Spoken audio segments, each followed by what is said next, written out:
Dari waktu ke waktu pasti kita bertemu dengan jalan buntu. Pasti kita itu terbentur pintu, bukan pintu terbuka, pintu tertutup. Ada kalanya kita merasa, hidupku tamat sudah. Mungkin hidup karirmu, mungkin pernikahanmu, mungkin studi masa depan, mimpi cita-cita, atau apapun yang sedang Anda alami. Termasuk ministry, termasuk pelayanan, kita rasa kayak sudah notok ini, sudah stagnan. Tidak ada kata buntu di dalam Tuhan, karena Yesus adalah pintu yang terbuka. Dia adalah ya dan amin, dan Yesus adalah jalan. Bukan hanya jalan ke sorga, satu-satunya jalan ke sorga, Yesus Tuhan. Tak seorang pun datang kepada Bapa kecuali melalui saya, kata Tuhan dalam firman-Nya. Tetapi juga jalan kehidupan. Tuhan itu buka jalan di mana tidak ada jalan.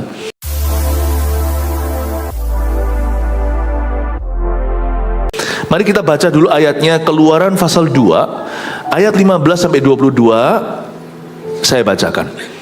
Ketika Firaun mendengar tentang perkara itu, dicarinya ikhtiar untuk membunuh Musa. Tetapi Musa melarikan diri dari hadapan Firaun dan tiba di tanah Midian. Lalu ia duduk-duduk di tepi sebuah sumur. Adapun imam di Midian itu mempunyai 7 anak perempuan. Mereka datang menimba air dan mengisi palungan-palungan untuk memberi minum kambing domba ayahnya. Maka datanglah gembala-gembala yang mengusir mereka. Lalu Musa bangkit menolong mereka dan memberi minum kambing domba mereka. Ketika mereka sampai kepada Rehuel, ayah mereka, berkatalah ia, "Mengapa selekas itu kamu pulang hari ini?" Jawab mereka, "Seorang Mesir menolong kami terhadap gembala-gembala. Bahkan ia menimba air banyak-banyak untuk kami dan memberi minum kambing domba." Ia berkata kepada anak-anaknya, "Di manakah ia? Mengapa kamu tinggalkan orang itu? Panggillah dia makan." Musa bersedia tinggal di rumah itu. Lalu diberikan Rehuela Sipora anaknya kepada Musa. Perempuan itu melahirkan seorang anak laki-laki, maka Musa menamainya Gersom, sebab katanya, "Aku telah menjadi seorang pendatang di negeri asing." Tadi di kebaktian pertama kita baca ayat-ayat sebelumnya. Ceritanya begini, Musa membunuh seorang Mesir karena nggak terima lihat sesama bangsanya kaum Yahudi disiksa alias kerja paksa. Tarik lebih panjang lagi, Musa ini dulunya waktu dilahirkan di zaman pembunuhan bayi-bayi. Bayi-bayi Israel harus dimusnahkan, anak cowoknya maksudnya. Dan Musa itu disembunyikan di sebuah keranjang papirus, dibiarkan mengambang, kelihatan oleh pegawainya, oleh putri Firaun, lalu diadopsi. Singkat cerita, malah justru mama kandungnya yang menjadi asuh inangnya. Musa itu tumbuh dewasa, tahu jati dirinya, dia itu orang Israel. Tapi pakaiannya, bajunya, trainingnya, edukasi, pendidikannya, groomingnya, packagingnya, semua itu Mesir. Dan Musa itu dalam sejarah, ini bukan kata Alkitab saja, tapi arkeologis atau yang itu loh, yang gali-gali tanah peradaban berabad-abad, itu mereka sembunyi menemukan bahwa sebenarnya Musa itu dipersiapkan menjadi pengganti Firaun. Tapi benar-benar dia itu seperti bintang yang jatuh. Seorang yang diidolakan, seorang pangeran mahkota. Harusnya proyeksinya jadi Mesir number 1, tapi berakhir jadi buronan.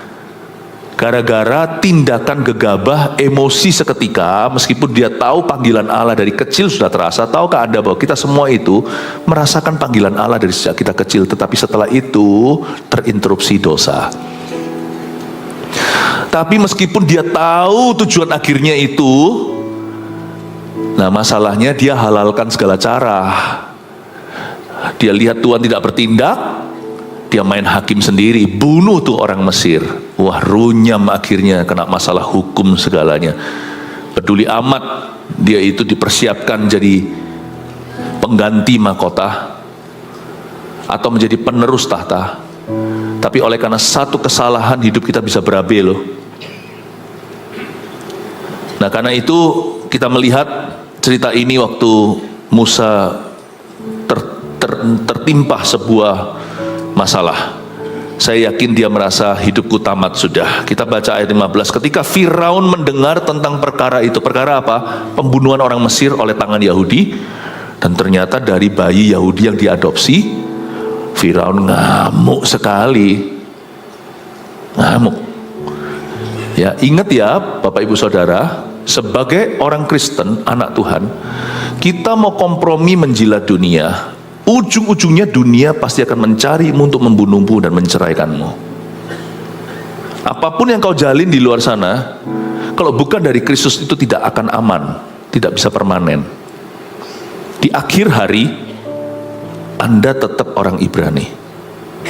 Nanti kalau ada apa-apa, yang nolong Anda juga sesama anak-anak Tuhan. Yang menguburkan itu tangan pendeta nanti, hamba Tuhan. Karena itu jangan lari. Jangan lari dari panggilan. Dan please, jangan flirting, jangan bercumbu dengan dunia. Jangan kompromikan kebenaran. Karena semua itu akan kau sesali suatu hari. Dan saat segala sesuatu seperti tertimpa atas kepalamu, seperti seluruh dunia itu ambruk di depanmu, waktu itu yang menolongmu tetap adalah umat Tuhan.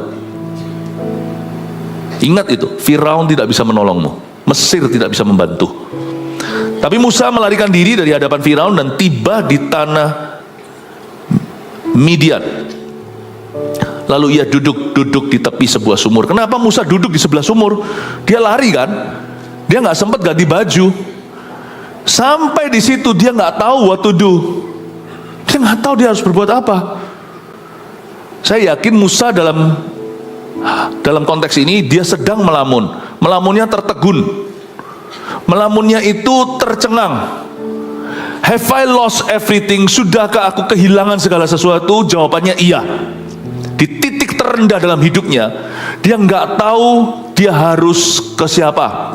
Dan Musa sekalipun sudah dididik dalam takut akan Tuhan, papa mamanya Musa itu dua-dua Lewi atau orang-orang yang melayani, orang-orang yang berdoa. Tapi Musa sendiri belum punya hubungan pribadi dengan Tuhan. Ketika dalam masalah, segala sesuatu tidak bisa menolongmu, percayalah, disitulah guna iman. Iman itu jangan dibangun ketika kita sudah di dalam problema. Iman itu dibangun ada nggak ada masalah. Bangunlah hubunganmu dengan Tuhan, karena itulah yang akan menolongmu. Itulah yang akan menopangmu di saat segala sesuatu runtuh. Tapi singkat cerita, Musa belum punya itu. Dia sampai ke tanah Midian. Tanah Midian di sini itu di Saudi Arabia hari ini. Jadi itu Musa lari, kalau kita tahu biografi, dari Mesir itu ke Saudi. Satu, saya pikir dia lari mungkin ambil salah satu kuda, seekor kudanya. Karena dia pangeran kan, dia ambil langsung lari sebelum sampai ke Firaun, lalu habis itu diberikan perintah dicekal atau penahanan. Musa lari, atau dia larinya itu jalan kaki. Pokoknya dia menempuh tempat yang jauh. And Moses felt lost. Pasti dia merasa tersesat.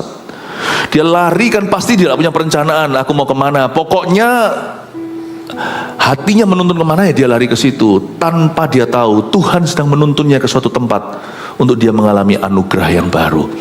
Sometimes dalam hidup ini kita merasa seperti semua yang kita bangun itu runtuh. Ada kalanya sungguhan itu, ada kalanya itu hanyalah perasaan. Manusia kalau mengalami masalah itu, dia merasa kalau hidupnya itu udah kiamat. Ini adalah persoalan terbesar. Seperti dia adalah orang yang paling malang di seluruh dunia. Sebenarnya orang bunuh diri itu kalau diizinkan hidup sebulan lagi, dia mungkin akan menyesali perbuatannya. Karena hidup itu masih tidak menentu, baik itu berkat maupun tantangannya. Kita tidak pernah tahu di depan itu baik atau buruk. Karena itu jangan ending hari ini, jangan kau akhiri hidupmu sekarang. Jangan menyerah, jangan putus asa terlalu cepat. Orang yang bunuh diri dan berhasil itu kasihan sekali. Andai kata dia bisa lihat minggu depan aja, mungkin dia berubah pikiran. Makanya jangan pernah gelap mata kalau kita mengalami masalah. Itulah pentingnya pelita di kaki dan terang bagi jalan. Itu pentingnya kita itu selalu bercermin dengan firman. Firman ini waktu kita sudah stagnan, waktu kita itu ngerasa stuck, ngerasa terjebak, firman ini selalu akan membawa kita 10 langkah ke depan dan melihat dari sudut pandang Tuhan. Orang yang lihat firman tidak akan mengakhiri hidupnya. Orang yang memandang firman tidak akan mudah menyerah. Musa itu berakhir di Saudi Arabia. Dan dia duduk di tepi sebuah sumur. Aku sedih, duduk sendiri, ambil tali, lalu lanjutkan sendiri. Musa, saya yakin dia merasa tersesat. Dia merasa tamat sudah. Buyar tenan semua rencana yang dia miliki. Dia rasa segala sesuatu dikubur di Midian. Toh Midian itu juga bukan pilihannya. Kemana kaki dia tertuju, kemana ada jalan, di mana ada transportasi berikutnya dengan uang sisa, uang Mesir di tangan. Kan Musa nggak sempat packing. Kemanapun angin membawanya dia ke situ. Ini bukan pilihanku Tuhan. Sometimes you feel hidup ini tidak memberimu pilihan. Rasa seperti kita berakhir di suatu tempat. Itu bukan rencanaku. Malah di hati kita pun curiga, jangan-jangan rencana Tuhan juga gagal semua dalam hidupku. Nah, Musa merasa segala sesuatu yang saya sebutkan tadi, A sampai Z semua dia rasakan. Aku rasa aku gagal. Aku rasa bahkan Tuhannya Allah, Tuhan Allahnya papa mamaku yang didik aku dalam kebenaran, bahkan Tuhan pun tidak akan bisa menolong saya saat ini. Tanpa dia sadari, Tuhan justru membawa dia ke Midian. Ketika kita merasa tamat sudah, Tuhan pun gak bisa tolong kita. Rencanaku semua gagal, idealisme saya semua runtuh. Aku tuh punya good planning tahun-tahun yang lalu, hancur lebur semuanya, uang gak punya. Pekerjaan aja sekarang saya di PHK. Atau apalah jadi masalah Anda. Kita merasa kita itu seperti berakhir di suatu tempat yang kita tidak inginkan. Bahkan jangan-jangan Tuhan pun nggak tahu aku di mana sekarang. Don't forget, kita semua sudah dapat bocoran, tahu cerita akhir Musa.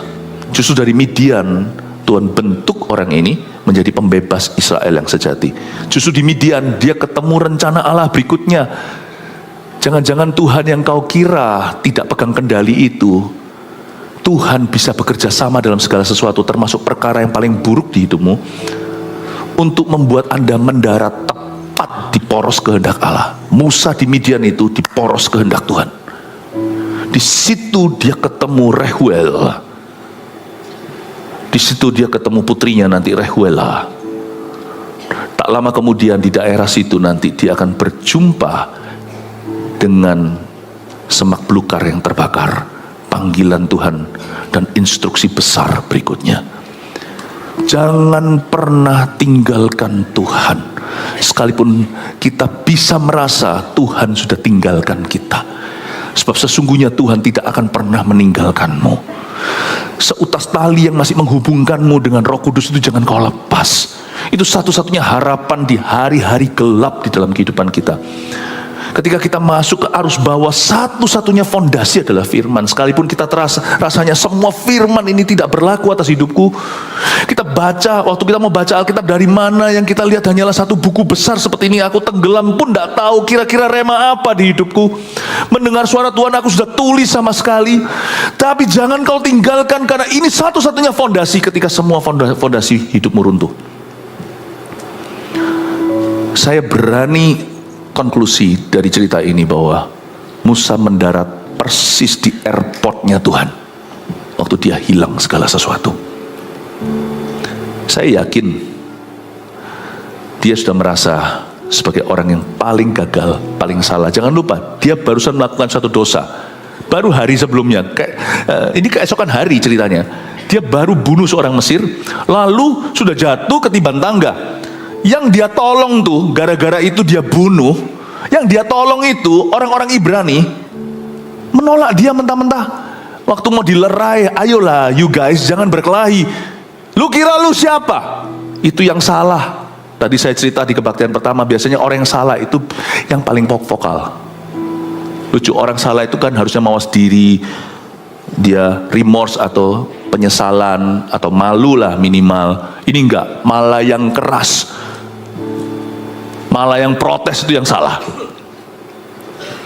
Nah, Musa itu ditolak sama orang-orang Ibrani ini. Yang salah itu kritik dia, yang disalahi, yang dibela Musa, tidak membela Musa kembali. Pernahkah Anda jatuh ketiban tangga? Orang yang kau tolong ketika kita dalam masalah lari semuanya tidak ada ceritanya.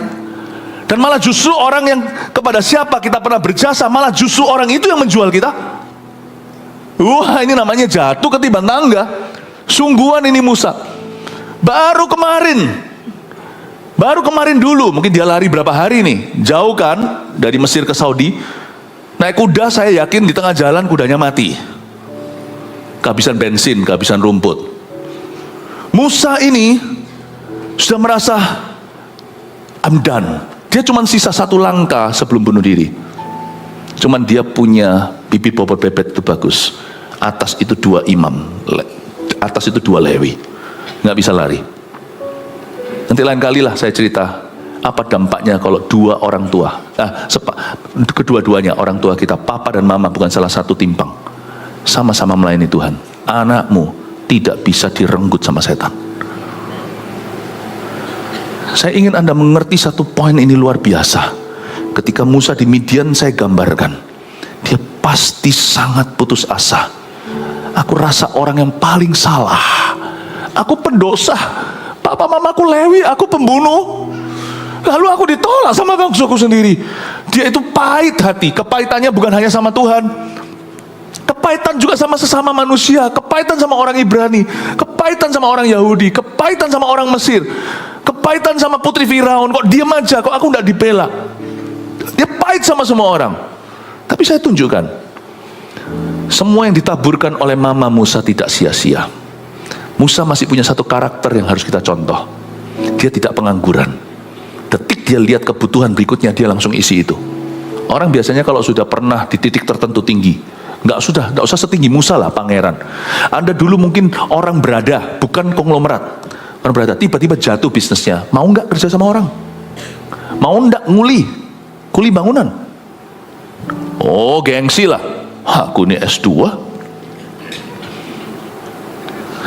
Taukah yang antar makanan-makanan, waktu saya berada di satu negara, bukan Indonesia, saya nggak mau sebut, itu S2 semua. Ketika mereka mengalami krisis pekerjaan,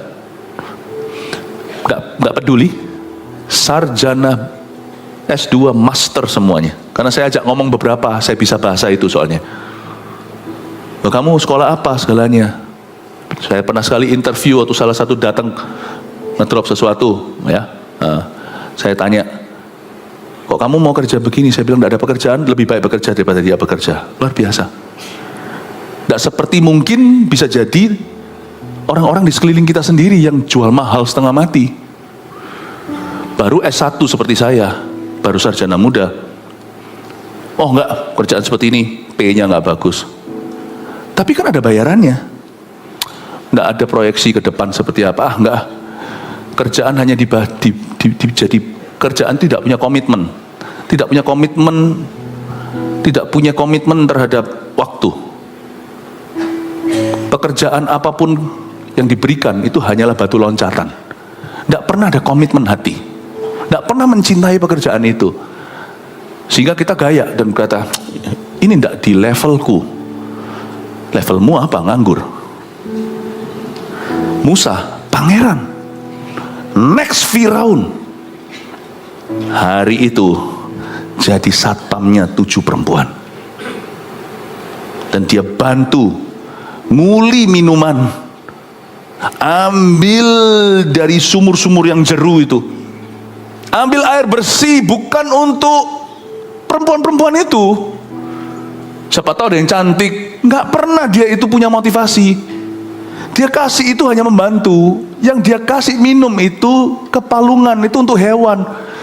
Dia masuk, dia jatuh dari pangeran, mengerjakan pekerjaan kasar. Dan bagi orang Mesir, kita perlu mengerti kebudayaan mereka. Orang-orang Mesir itu benci peternak, karena orang Mesir menganggap itu pekerjaan haram dan pekerjaan murahan, pekerjaan pekerjaan bawahan, rendahan, kasaran. Itulah sebabnya sekalipun Yusuf itu diangkat tinggi-tinggi Perdana Menteri, tapi dia dari keluarga shepherds atau gembala. Ini bukan gembala sidang, tapi gembala mbek-mbek domba, lembu, sapi, segalanya. Makanya tempat mereka dikasih khusus namanya Goshen di Mesir. Goshen itu pisah dengan Rameses atau tempat kota-kota tempat Firaun ada. Tidak boleh sama-sama. Yusuf pun makan, sekalipun dia itu dianggap sebagai bapaknya Firaun, dia makan tuh meja beda dengan pejabat-pejabat Mesir. Mereka semua takut karena otoritas dan integritasnya. Tetapi Yusuf itu tidak mau mereka itu bergaul dengannya karena peternak lu, bau.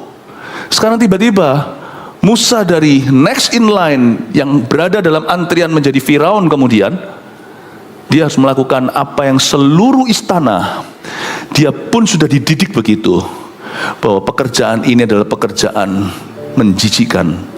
Dia nggak peduli asal itu halal dan legal, asal itu ada kebaikan di dalamnya dan juga ada nafkah, dia pasti akan melakukan.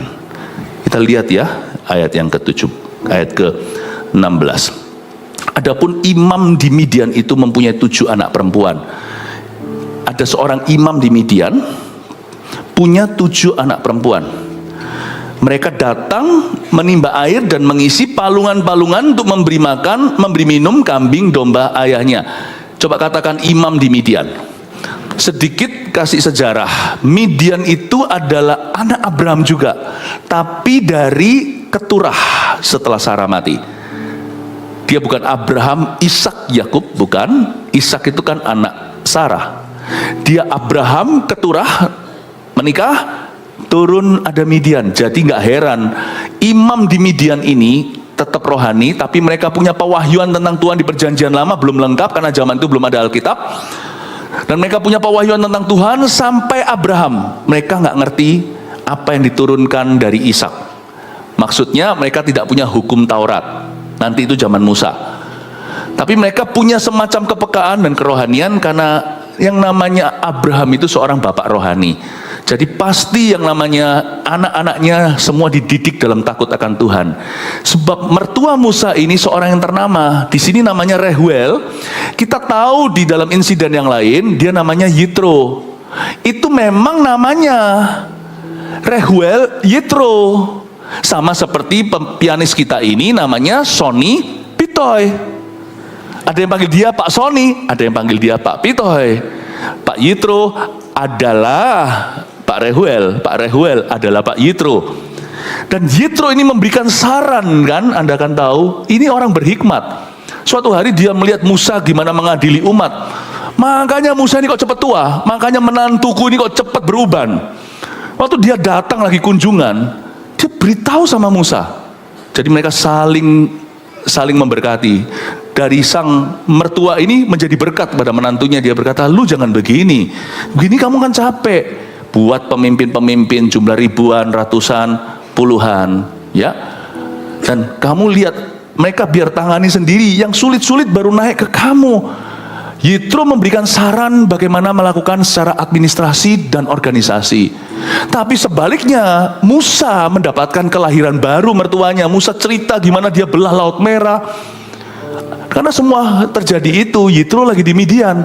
Dia ceritakan sehingga akhirnya Yitro membuat satu confession, pengakuan. Kalau Anda baca di dalam perikop yang lain, tidak ada Allah seperti Allah Israel. Di situ dia lahir baru.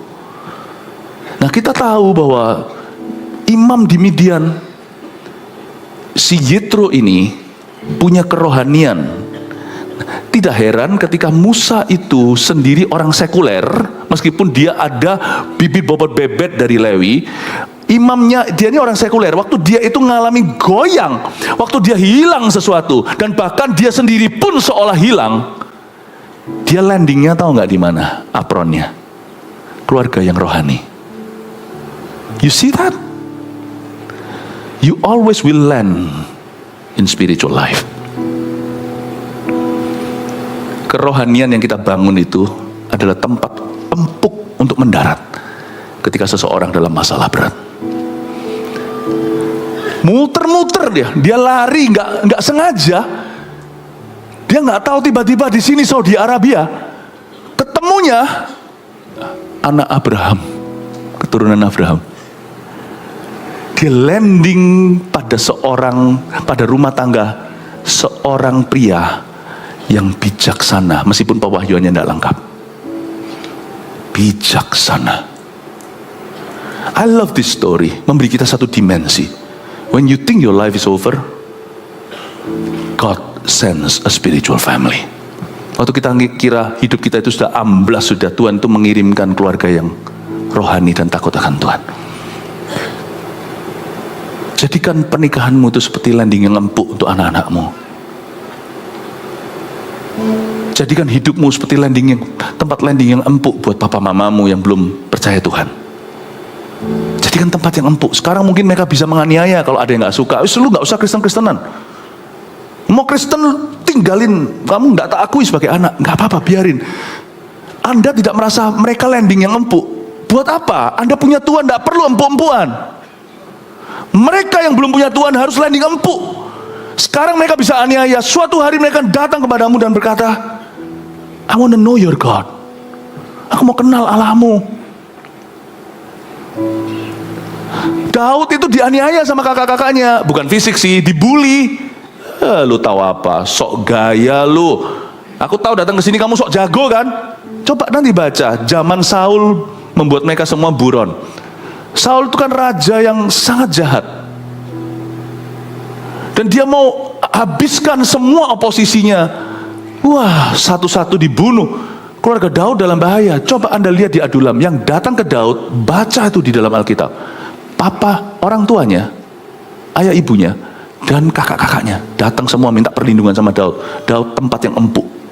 Koko-kokonya sama sekali tidak empuk buat Daud. They gave him very hard times. Mereka mempersulit Daud. It's okay orang mempersulitmu, karena Anda sudah punya Tuhan. Kita itu selalu punya jalan, mereka nggak tentu punya jalan. Jadikan kehidupan rohanimu, jadikan pernikahanmu yang takut akan Tuhan, landing yang empuk. Anda manusia berkarir, berprofesi, ya bukan pendeta. Jadikan kesaksian hidupmu itu landing yang empuk untuk kolega-kolegamu, untuk rekan-rekanmu, teman-temanmu yang belum percaya Tuhan, yang sekarang ketawa, pendeta itu teman kita pendeta, padahal bukan pendeta, padahal dia pengusaha, tapi digituin. Biarin nanti suatu hal terjadi, kita nggak doakan, mereka goyang misalnya, goncang keluarga rumah tangga, atau suatu hari di sana masalah, problema. Coba kita lihat, Tuhan berkata gini, biarkan dunia tertawa, nanti yang tertawa terakhir itu kita. Tapi ya kita jangan ketawain mereka. Ketika mereka goyang bisnisnya, sedangkan kita punya bisnis mengalami promosi ilahi, orang mau tertawa, buah berbicara, mereka akan datang dan berkata, bro doakan. Aku masalah, aku kena jerat sesuatu, aduh aku kena kasus, aduh aku begini. Nanti datang ke yang ditertawakan, pendeta lu, gak apa-apa, itu promosi gratis. Gak apa-apa, biar di kalangan bisnis Anda dikenal sebagai pendeta. Asal bukan sebagai cemoohan. Kelakuanmu kok gitu orang Kristen, bukan, tapi karena kebenaranmu silau. Mereka tidak tahu bagaimana harus menjelaskan pendeta lu. Asal karena kebenaran kita menderita, karena kesucian, karena kekudusan, karena kita nggak kompromi. Mereka tuh respect meskipun mentertawakan. Suatu hari ada apa-apa, mereka pasti cari yang alamatnya pendeta. Dan mereka nggak kenal pendetamu. Ya mereka mengenalmu, mereka datang padamu. Landing yang empuk buat kolega dan partner-partner bisnismu. So dunia ini penuh dengan putus asa, dan saya jamin ke depan lebih banyak orang putus asa di dunia. Baca kitab Wahyu, ujungnya itu. Saya nggak ngomong gini untuk membuat kita panik, sebab ada keluputan pada Goshen.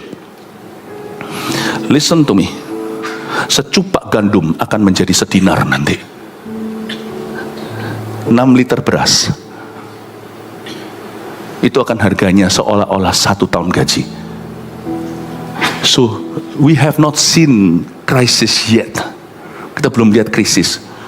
Saya sarankan jemaat, kalau hari ini Anda seperti Yusuf di perjanjian lama, Mesir yang melimpah ruah, lembunya semua gemuk-gemuk wagyu sebelum 7 tahun nanti masa paceklik, tabunglah 1/5. Sama uang itu, kalau kita sudah punya banyak jangan mentang-mentang. Dan kita kalau sekarang berada di level bawah, rasa nggak punya apa-apa juga, jangan putus asa.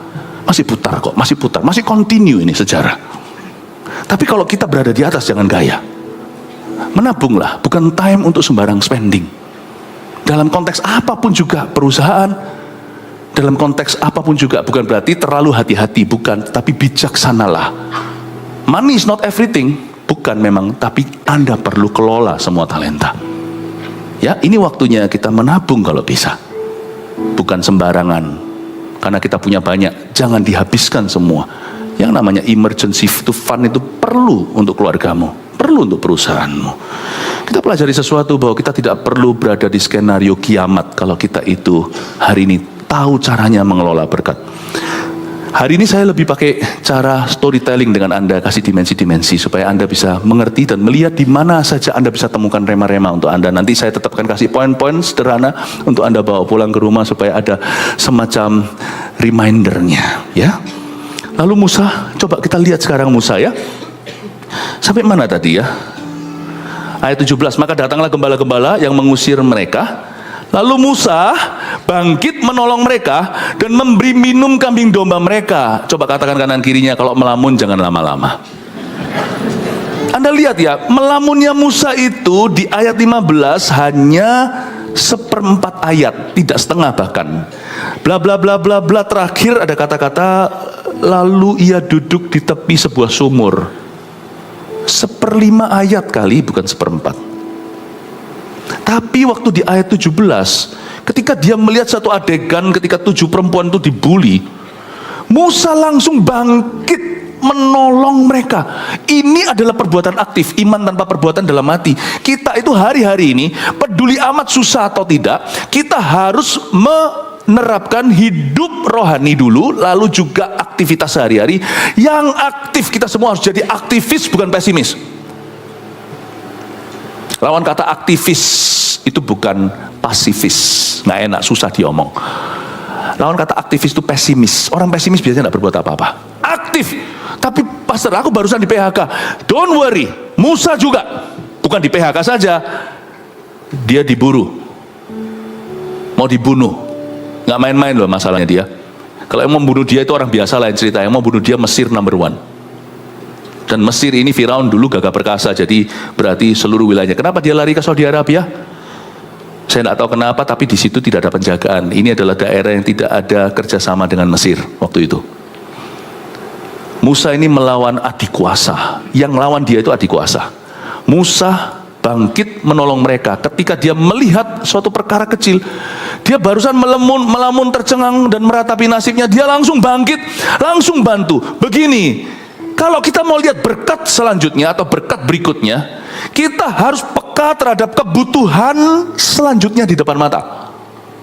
Jangan kita bengong. Secara rohani atau secara kehidupan ini sehari-hari, jangan melamun lama-lama, jangan bengong, jangan meratapi nasib.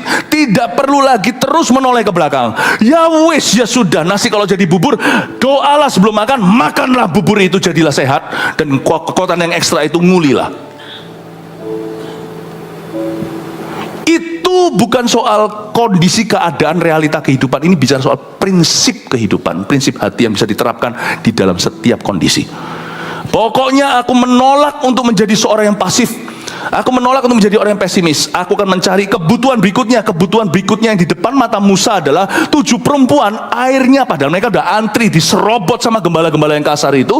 Lalu habis itu airnya dihabiskan, tidak disisakan. Dan Musa melihat itu ketidakadilan, dia bangkit. Tapi kali ini dia tidak bunuh, tidak ada ayatnya dia bunuh lagi, dia belajar dari kesalahannya. Orang bodoh yang akan mengulangi kesalahannya. Jadi kalau kita itu sebagai orang berdosa, jadilah yang kreatif. Kalau kita sudah salah, belajar dari kesalahan, jangan ulangi lagi. Minimal kalau kita harus berbuat salah lagi, bukan yang sama lagi. Dan Musa melihat itu, dia tidak bunuh, tapi mungkin dia pakai bahasanya dia, atau mungkin saya sih curiga Musa itu pasti kekar, dia pasti tinggi dan besar. Pangeran lah, nggak mungkin yang krempeng gimana. Dia waktu berdiri, dan dia pakai pakaian kerajaan, masih sih kan dia belum sempat ganti baju. Waktu dia berdiri gitu, saya yakin Musa pakai hikmat, gimana caranya ngusir gembala-gembala itu. Tidak terjadi pembunuhan lagi, tapi Musa langsung bangkit menolong wanita-wanita ini. You please find the next needs. temukan kebutuhan berikutnya yang ada di depan mata, isilah. Temukan pekerjaan berikutnya di depanmu, lakukanlah. Temukan ministry, pelayanan kemudian di depanmu yang ditawarkan, ambillah. Servolution, audisi nyanyi. Semua kunci G, sana kunci C, ada kunci D, kunci kita, kunci K. Kita kunci sendiri, ditolak, kecewa, aku gak mau ke gereja. Malah justru aku diterimanya bukan di PAW, karena bukan talenta aku diterimanya di bagian pelayanan yang lain yang sifatnya mungkin lebih tidak tampil tapi lebih teknis. Whatever it is, orang yang aktif spiritnya akan berkata, yes, so long that you use me, oh God, selama kau memakai aku. Kita akan pilih-pilih. Musa gak pilih-pilih, dia dapat job baru dari Roh Kudus, ngasih minum mbek-mbek, bukan sebagai gembala. Hari ini kata gembala itu kan notabene public figure. Ini bukan gembala itu, ini gembala kambing tenan. Ini Musa kasih minum kepada kambing domba, tuangkan air ke palungan, dan dia melayani tanpa pamrih. Jangan pilih-pilih, jangan tebang pilih. Apapun kebutuhan yang tiba-tiba Tuhan kirim di depanmu, isi itu. Apapun pelayanan yang di depan Anda diterima oleh Tuhan, terimalah. Apapun pekerjaan, jikalau ada di sini yang kehilangan pekerjaan yang ditawarkan kepadamu, jangan gengsi. Selama itu benar-benar dari Tuhan dan hasil doamu, jangan berkata, lu kok begini hasilnya, aku doa minta itu. Apa yang Tuhan kasih, ambil itu. Mungkin bukan sesuatu yang Anda sukai, tapi belajar cintai pekerjaan apapun yang Tuhan berikan kepadamu. Kalau kita punya spirit seperti ini, berkat akan senantiasa datang dalam kehidupan kita. Berkat itu ternyata bukan materi. Berkat itu tekad hati untuk aktif di dalam rencana Allah. Dan orang seperti ini tidak akan Tuhan biarkan ada satu episode yang missing dan hilang dalam hidupnya. Kita lihat ya, tiba-tiba terjadi satu new action. Kita melihat bergulirlah rencana Allah dalam diri Musa. Anda tidak mau hidupnya stagnan, hatimu jangan stuck. Kita lihat di ayat 18, ketika mereka sampai kepada Rehuel ayah mereka, Rehuel Yetro, berkatalah ia, mengapa selekas itu kamu pulang hari ini? Ayat 18, Musa nggak tahu. Musa hanya bantu tanpa pamrih. Tapi Musa nggak ngerti kejadian di rumah, karena Musa kan nggak maha tahu. Ini kejadian ayat 18, Musa tidak melihat. Jawab mereka, seorang Mesir menolong kami terhadap gembala-gembala, bahkan ia menimba air banyak-banyak untuk kami dan memberi minum kambing domba. Siapa penulis kitab Keluaran? Kan sudah ikut sekolah Alkitab dalam sehari. Musa katanya nggak tahu kok bisa nulis begini. Kan dia nikahi anaknya Rehuel. Dia cerita, lu tahu nggak hari itu lu bantu gua, kamu bantu aku. Itu pulang papa marahi kita. Aku dimarahi, cici dimarahi, adik dimarahi, 7 perempuan kan. Mana orang yang bantu kamu? Kok nggak at least gitu loh? Mana sopan santunmu? Kok kamu nggak ajak dia datang ke rumah, kasih minum kayak, oh iya, aku langsung pandang-pandangan sama Sausau. Langsung aku pandang-pandangan sama kakak adikku. Iya ya, apa sih kita ini? Orang udah tolong kita, meresikokan dirinya, itu bisa digebukin rame-rame sama para gembala. Itu orang asing lagi.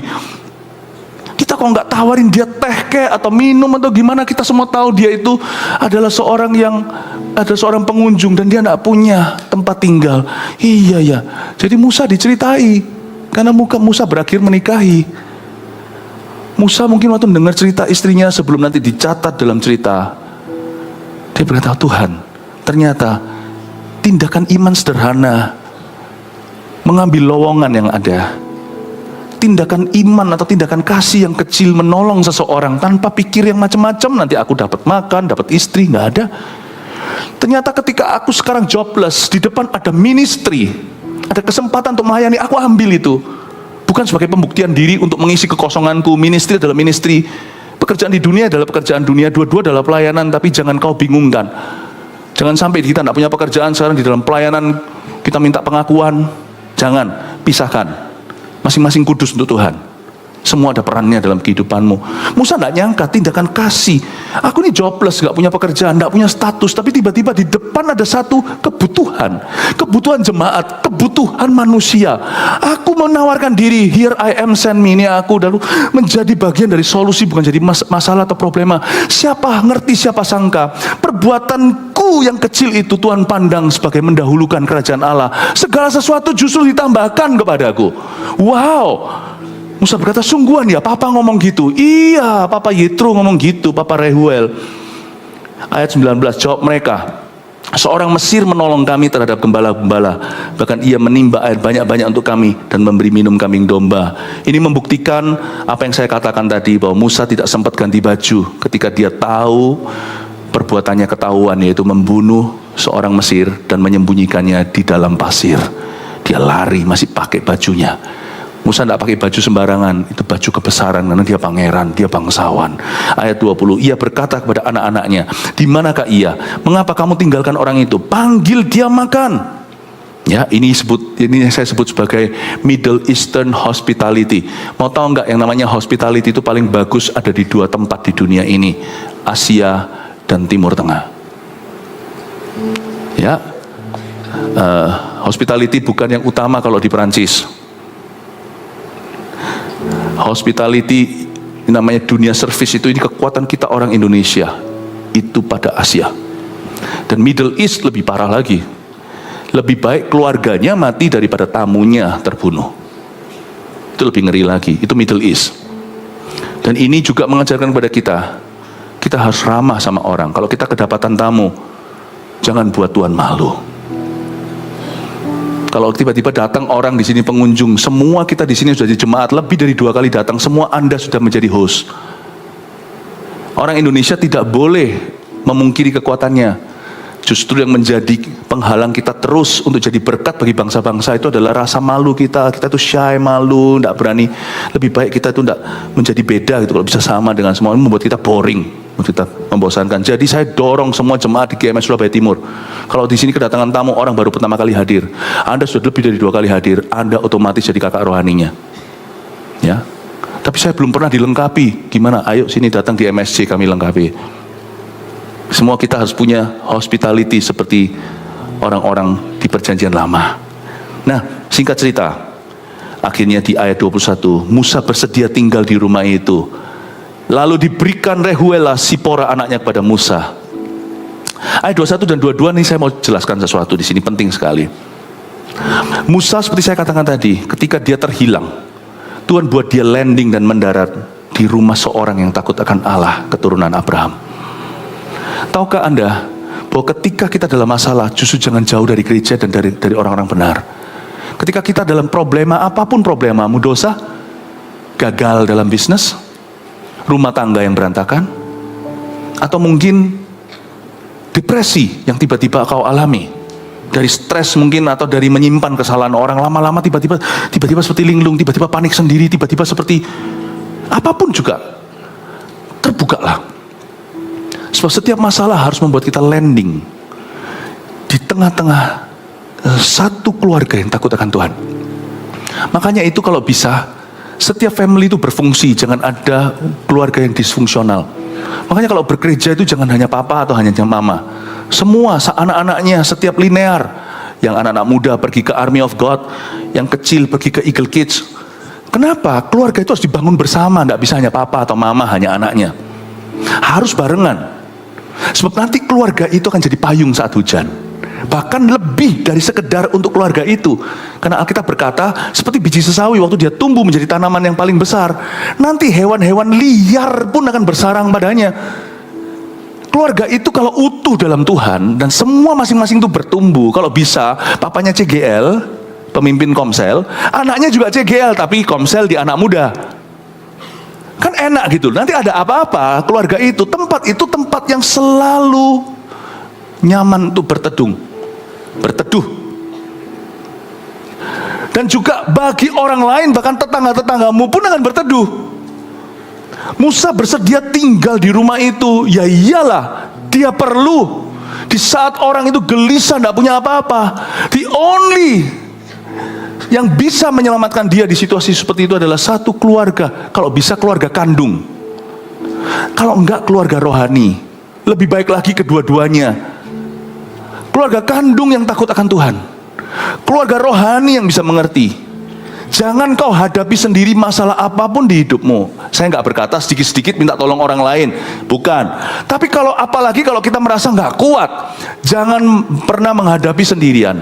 Karena di dalam Tuhan kita tidak yatim piatu. Pasti ada keluarga yang Tuhan bangkitkan. Kalau bukan keluargamu sendiri, pasti ada keluarga rohani yang bisa mengerti situasi Anda, yang bisa mengcover Anda. Jangan larinya ke dugem, jangan ke alkohol, jangan ke narkoba, jangan kepada kehidupan yang salah. Nanti kalau masalahnya selesai, masalah baru keluar. Selalu tempat teduh dalam problema ketika kita rasa hidup kita tamat sudah, itu adalah keluarga yang takut akan Tuhan. Preferably, ya, preferensinya adalah keluarga kandungnya juga demikian.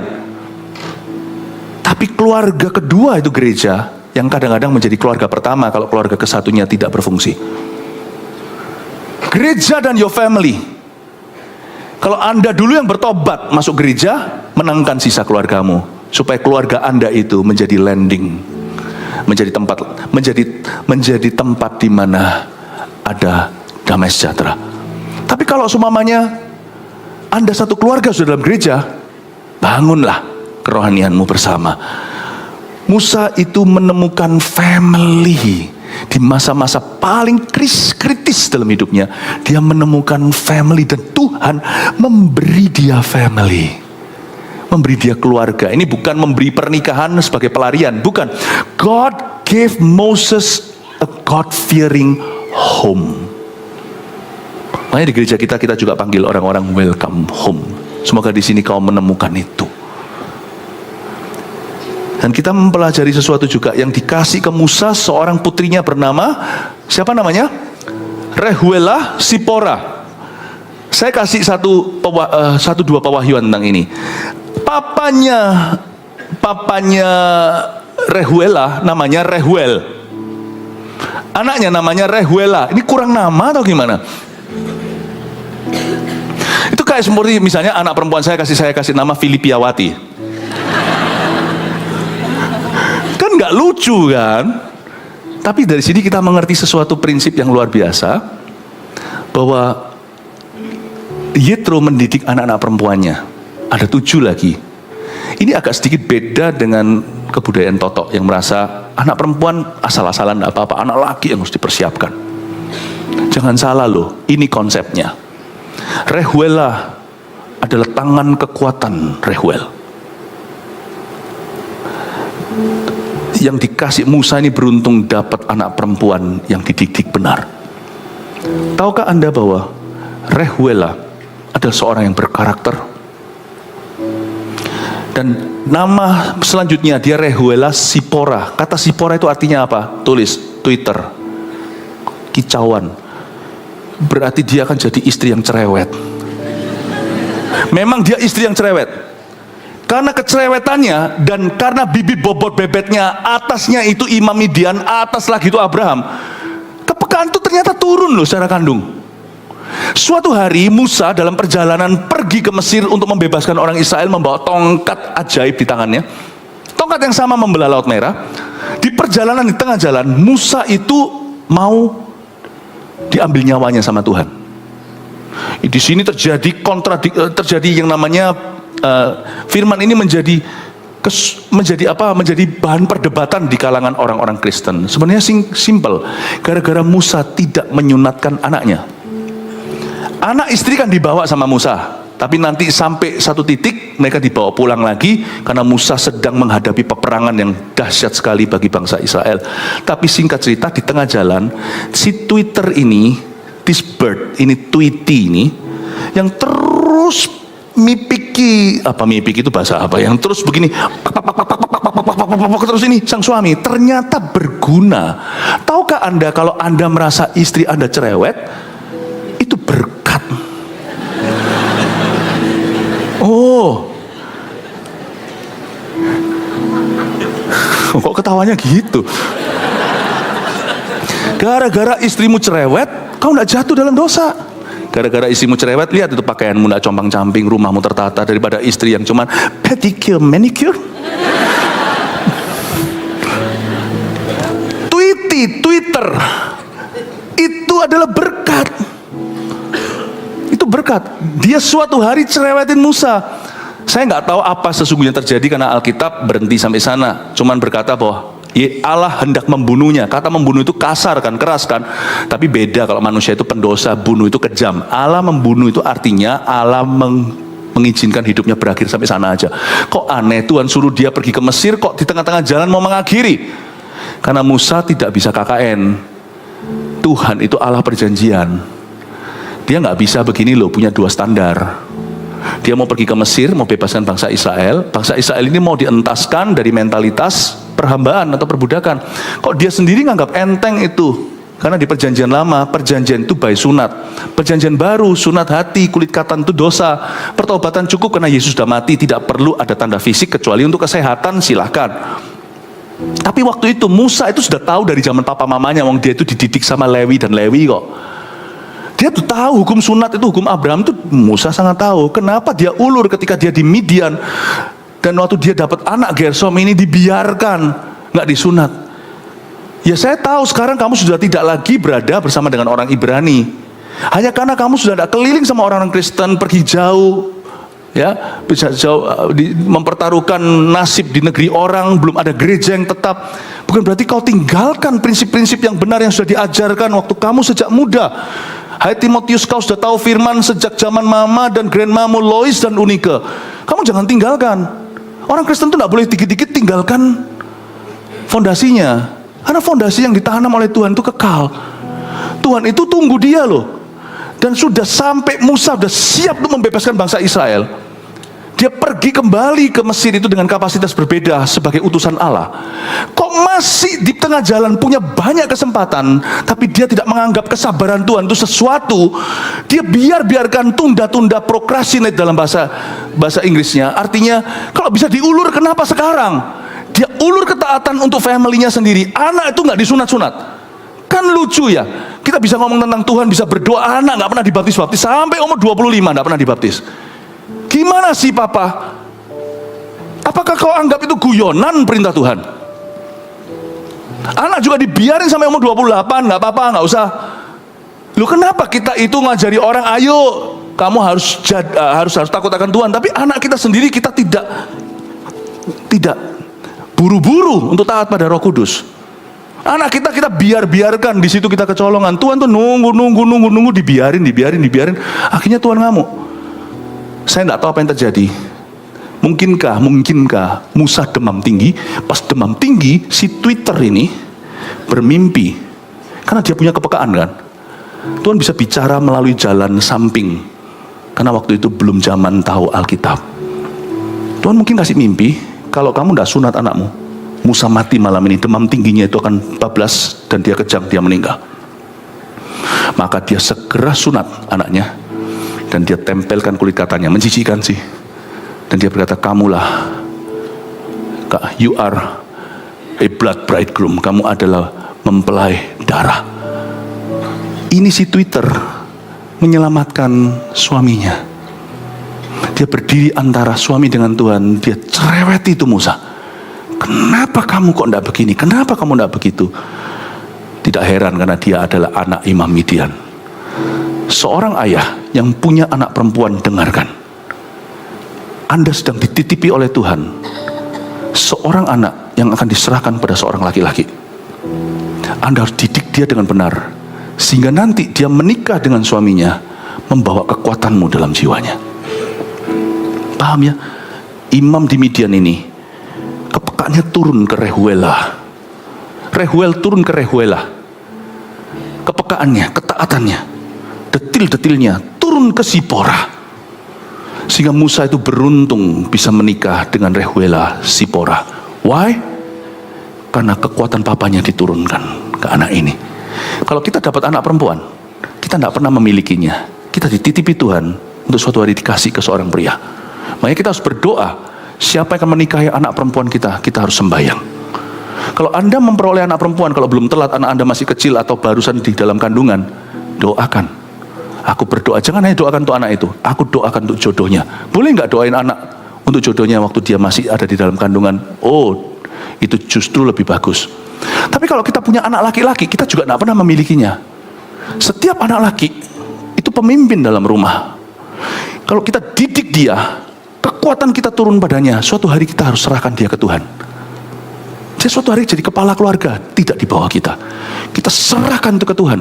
Baik anak laki atau anak perempuan, kita tidak pernah memilikinya, kita hanya dititipi oleh Tuhan. Anak perempuan kita gembleng untuk kita serahkan kepada pria yang akan memilikinya. Anak laki-laki kita gembleng supaya suatu hari kita serahkan ke tangan Tuhan yang akan memimpinnya. We never have sons or daughters, karena kita semua hanyalah hamba-hamba Tuhan. Pahami sesuatu, hari itu Musa sangat-sangat beruntung dia bisa menikah dengan Rehuela Sipora. Karena ini anak perempuan adalah orang yang sangat-sangat peka kepada Tuhan. Berdoa, didiklah anak-anak perempuanmu, didiklah anak-anak laki-lakimu. Terakhir ayat 22, perempuan itu melahirkan seorang anak laki-laki, maka Musa menamainya Gersom. Bahkan sebab katanya, aku telah menjadi seorang pendatang di negeri asing. Anaknya Musa namanya Gersom.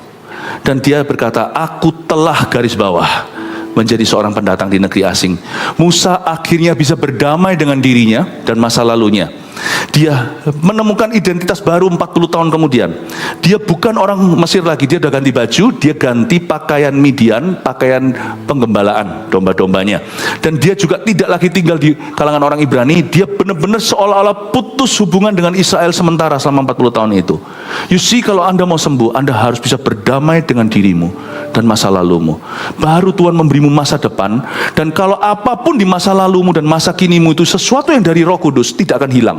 40 tahun kemudian Anda akan kembali dengan kapasitas yang berbeda. Tapi kita harus bisa menerima jati diri kita yang sekarang ini. Jangan hidup untuk masa depan, itu adalah iman. Jangan hidup di masa lalu, namanya trauma. Hiduplah di masa kini. This is my jati diri. Ya sudah, aku bangkrut, aku dulu konglomerat, tapi aku menolak punya mentalitas melarat. Aku hari ini melihat apapun di depanku aku akan ambil, dan aku akan bertanggung jawab dan bekerja sama dengan Tuhan.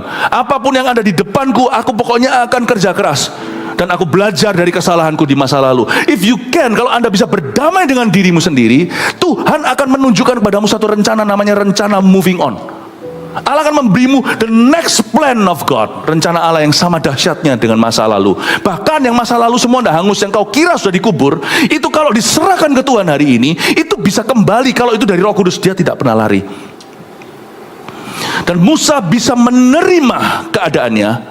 Dan orang berkata selama 40 tahun itu adalah masa penantian Musa. Salah, Musa tidak menanti apa-apa. 40 tahun itu masa kerja. There is no such thing seperti masa penantian. Kita hanya punya masa kerja musiman. Waktu kita masih SD, itu masa kerja kita, sekolah. Meskipun semua kita tidak ingat, zaman saya dulu atau SD itu beda kurikulumnya, PSPB, siapa yang tahu? Itu apalin semua menteri banyak itu, lalu ganti satu, pusing saya, dokter Andesnya, insinyurnya. Untung anak-anak sekarang nggak perlu mengingatin semua. Masih ingat nggak zaman-zaman itu? Ya Pak, menteri tenaga wanita, menteri pertanian, menteri semuanya dokter Andes SH. Nggak boleh loh, salah, SH-nya itu sudah dapat potong angka. SH diganti STH, sarjana hukum jadi sarjana teologi. Lari kemana? Repot toh dulu Pak. Itu masa perangmu, masa kerjamu. Saya masih ingat, saya di-drill sama mama saya, harus hafal dokter Andes SH. Saya dalam hati saya bilang, besok saya nggak mau sekolah tinggi-tinggi supaya jangan banyak gelar menyusahkan orang. Itu masa perang. Hari ini Anda tanya, berguna bagi saya? Iya dan enggak? Enggak berguna, sebab mereka semua sudah mati. Berguna bagi saya bukan pengetahuannya, itu menerpa saya. Hari ini saya dalam pelayanan, nggak mudah nyerah SH-SH-nya. Tahukah masalah hidupmu lebih rumit dari dokter Andes SH? Justru itu masa perang, nggak ada masa penantian. Aku masa penantian masih pacaran, jadi boleh seenaknya pacaran, gampang lah, mau ngikut aja, just nikmati dunia. Wah, apa salahnya kita nikmati sambil jalan? Orang berkata, aku masih mau bebas dulu, aku mau single dulu, nanti kalau udah menikah nggak bebas. Ngawur, itu mitos dari mana? Justru lebih banyak freedom di dalam pernikahan. Yang saya maksudkan bukan seksualita, tapi life becomes more full, more beautiful. Yang single juga nggak perlu gimana. Kalau nggak nemu, Anda juga bisa full kok hari ini. Coba lihat orang yang menikah salah, mereka iri sama Anda. Anda bisa semuanya sendiri dan happy.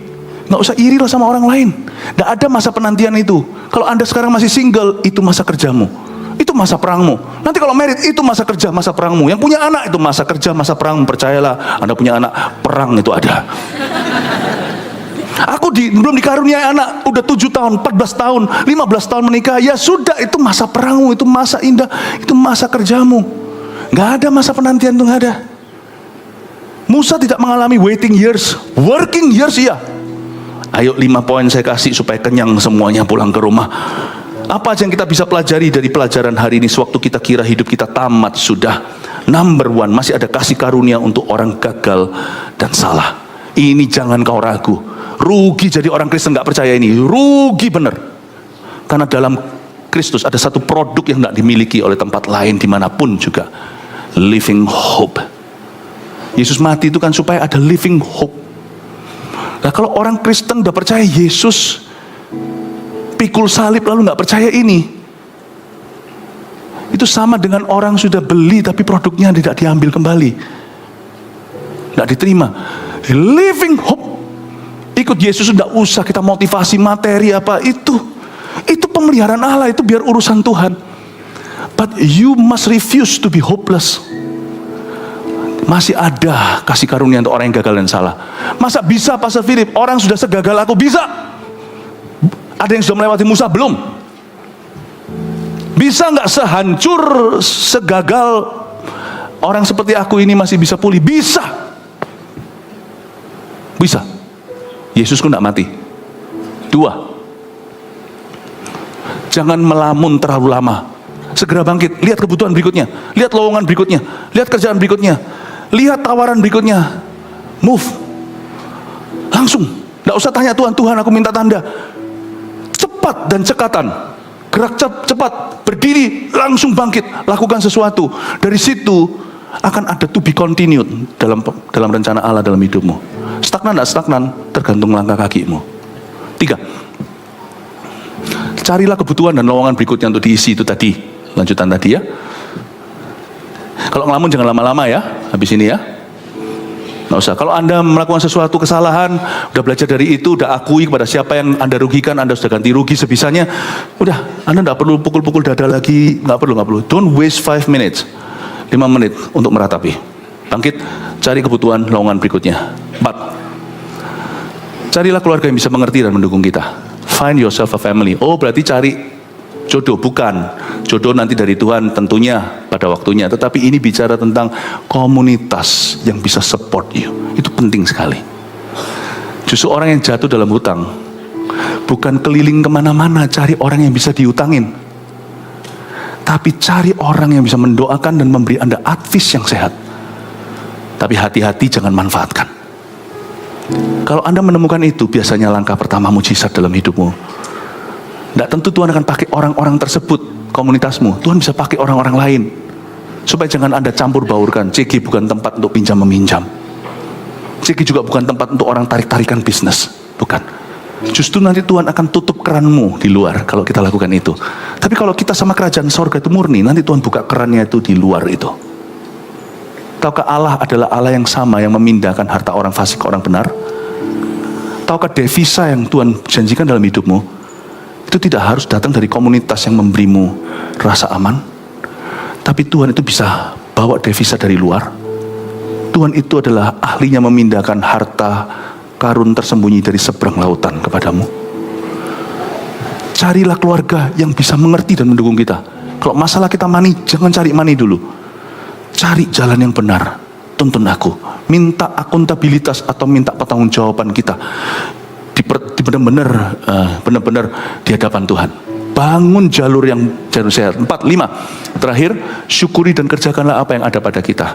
Peduli amat apapun yang ada di depan. Kerjakan itu. Percayalah, Dia adalah Allahnya 5 roti dan 2 ikan. Yang bisa memberi makan 5.000 orang. Itu heran. Lihat ya, 5 roti 2 ikan. Anggaplah 7 item di sini. Situ 5.000 kepala, perutnya lapar sekali. Kok bisa ya 7 menutup kebutuhan 5.000? Saya enggak ngerti. Dan 7 itu tetap utuh. Itulah toko kecilmu.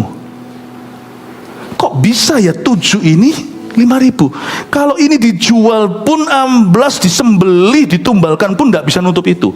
Tapi ada sesuatu yang ngalir terus. Karena aku hanya kelola sebaik mungkin 5 roti 2 ikanku. Ngalir terus, tiba-tiba menoleh suatu hari. Berapa tahun kemudian, misalnya kalau bukan berapa bulan, Anda menoleh, loh kok bisa nutup ya? Nggak ada matematikanya. Prinsipnya ada, itu nomor 5 tadi. Kelola saja yang ada di tanganmu. Anda akan terkejut nanti itu gimana memberi makan. Dan itu nanti setiap tahun tutup bukunya bisa klop 5 tahun kemudian. Ya, saya realistis misalnya kalau bukan 5 bulan. Anda terkejut, bahkan ini pun kalau disembeli pun tidak bisa nutup itu. Kok bisa lewat ini Tuhan menutupnya?